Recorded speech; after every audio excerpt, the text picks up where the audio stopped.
so much, Gabe, and thank you, everybody. I look out and there's just so much hope, positivity and colour, which I think is really reflective of what we've brought to this campaign. So we didn't ask to have our rights put up for a postal survey, but I think since it begun, we've seen really extraordinary things. We've seen a community come together and we've seen people give it absolutely everything that they have to win. So we're in it to win it.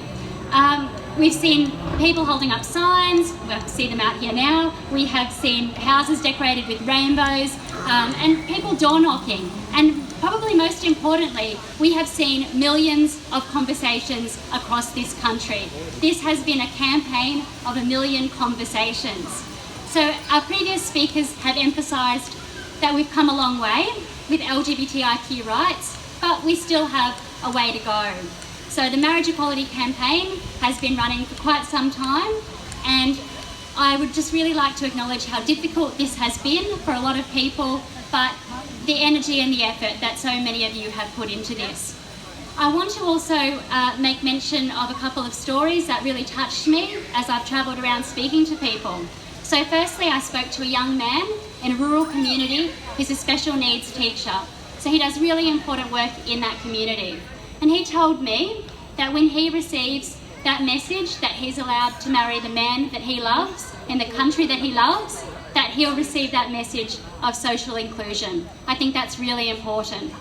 The second story I'd like to mention is about a couple of parents. So there were people of faith who lived with their son. They didn't know that their son was gay. There came a time when their son came out to them. So they thought about this. They'd never really thought about anything to do with LGBTI rights or issues before.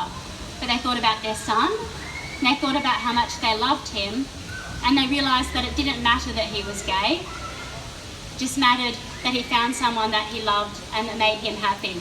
And since then, they have been the biggest and strongest and most passionate supporters of marriage equality that you could imagine, and they walk with us and they are in our corner.